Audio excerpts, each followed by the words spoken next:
Yo, ladies and gentlemen, welcome back to the channel. Now, today we have got the November 13 patch notes for the Korean version of Throne and Liberty. The reason why I'm covering this, like I said in the last update, was because we've got some juicy information in this one that obviously we're going to be getting. These changes are going to be coming to our version, not like in the next week or two, but soon enough we will be getting these changes. And there is some information in here that we know for a fact that we're definitely getting, because Amazon Games has actually confirmed this already. So it's interesting. It's nice to see that it's in this week's update for Korea, because that means that there's a possibility that we might be getting these changes in the next month or two. Obviously, I can't confirm that until Amazon fully confirm that, but let's jump into this. So basically, this is the season 2 of the challenge dungeons. Now, for those of you that don't know what the challenge dungeon is, that is basically the 30 level difficulties of the dungeons, where you think of it like a Mythic Plus from WoW. You go through and you do different floors where you can basically get runes. This is the dungeon system where there is no time gating. There is no limit.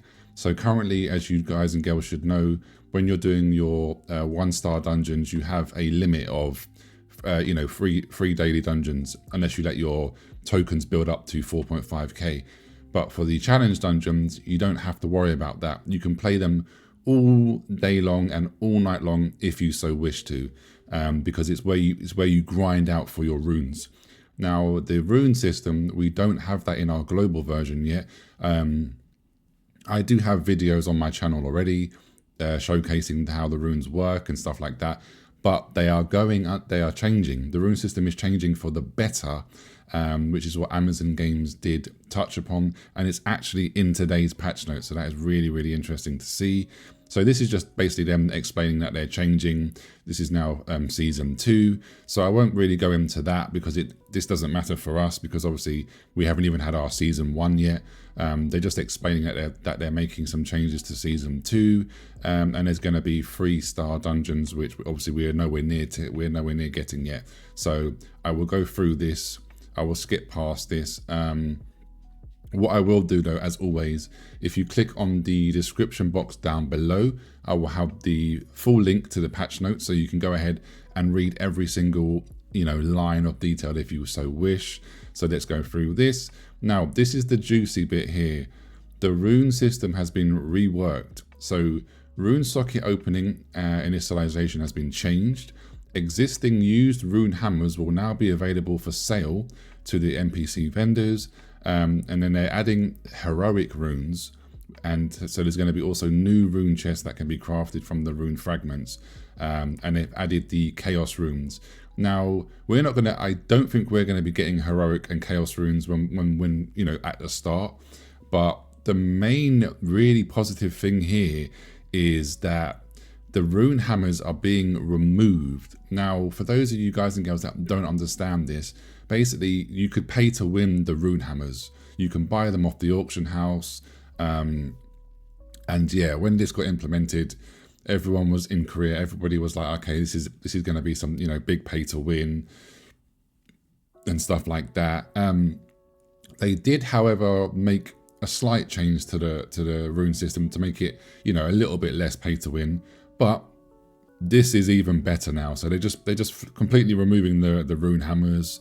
In a situation where the difficulty of acquiring runes of the desired stats, rank, and level is basically high, it is also necessary to equip the acquired runes. There was a concern that it was excessive in terms of requiring a high level of difficulty.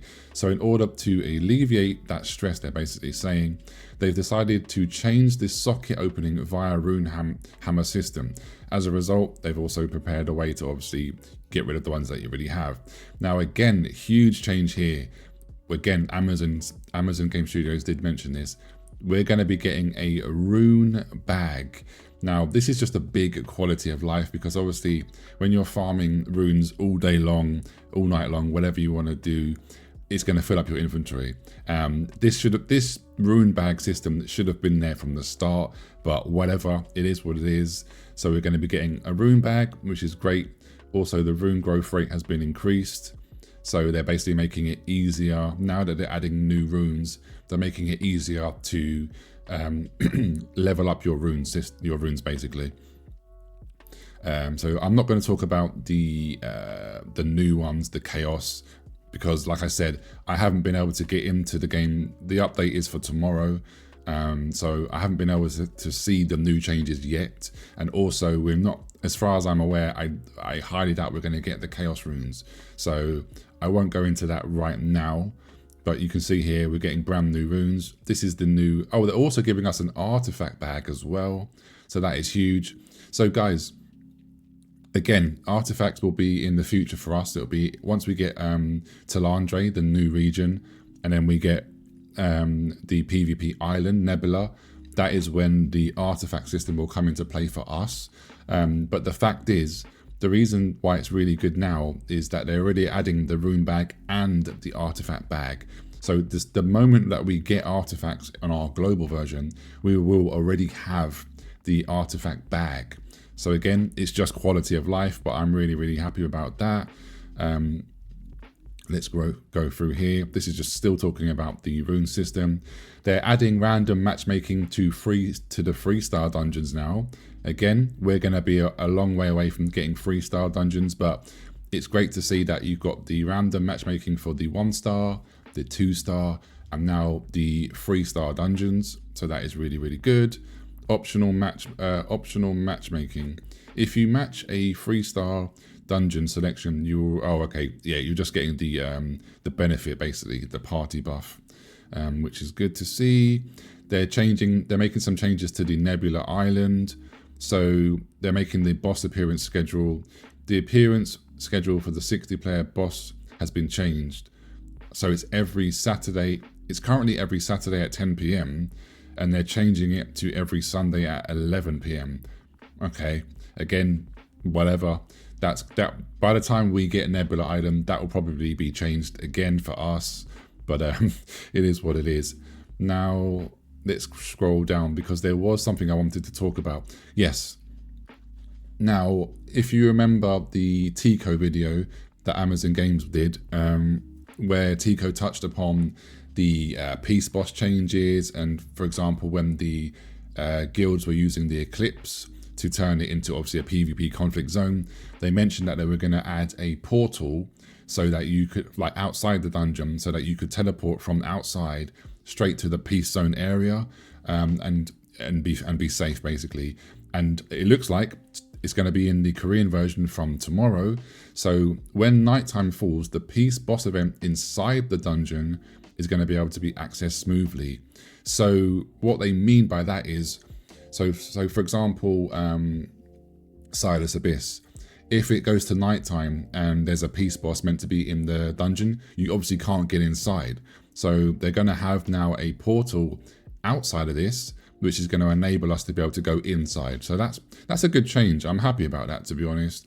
Field bosses here. Nirma on floors 5 to 6 will now target the furthest target when using chain lightning. Oh, okay. So they're changing Nirma's pattern. Interesting. Fair enough. They're doing some arc boss changes for the Talandre area. So again, I won't touch upon that. There's some more costume stuff like here for the different genders. Again, nothing too huge to be talking about. They've improved the siege and tax transport. So this is what I'm not sure about, guys, because we've got siege coming up in less than 5 days on our global version. Now in Korea, I mentioned this last time, you currently have these colors. So your allies, your allies are in blue, enemies are in red, and then you've got I think the castle owners are in yellow. So I don't know. The problem is, I don't know whether we're going to have that version of the siege. I hope we do, because that makes it easier, and it makes it harder for people to basically zerg it, like do a massive alliance basically, because currently right now as it stands, you can obviously cheese it and you can go beyond what you're meant to have. But when all of your names are hidden and stuff like that, you're not going to be able to do that as easy, right? So it's going to be interesting to see, because they haven't confirmed which version of the siege we're getting, but we'll find out on the 17th. So yeah, again, other than that, there's just some more quality of life changes. They're doing some more changes for the substance conversion. Again, we are getting this, not quite sure when, but it's going to be different, which is again a huge plus, because currently how it stands in Korea at this present time is you can literally just buy, it's very, very heavy pay to win, because you can purchase everything in the store and just basically chuck it into here. But they're going to be removing that, so you're not going to be able to do that anymore, which is a plus for us, obviously, over here in the West. Again, they're just talking about the artifact bag, and then there's some more like bug fixes and stuff like that. So overall, guys, like content wise, it's not like a massive patch, but it's really, really, really good quality of life changes and stuff that is going to be really, really crucial for us when we get these systems. So the Rune system, the challenge dungeons, and obviously when we get the 3-star dungeons and Talandre, all of these changes, less pay to win, more like less grind as such for like the Rune system, because it was doing the challenge dungeons, you literally had to farm them non-stop, like non-stop to level up your runes to max level. So I don't want it to be easy, but I know that obviously having a lot of casual players, this would put them off. As much as people want a lot of content, when they have to like really, really, really grind non-stop, it's going to put a lot of players off. So anyway, like I said, description down below if you want to read the full link. Leave me a comment down in the comment section. What are your thoughts on the quality of life changes? And I'll catch you very, very soon in the next video. Take care. See you soon. Peace.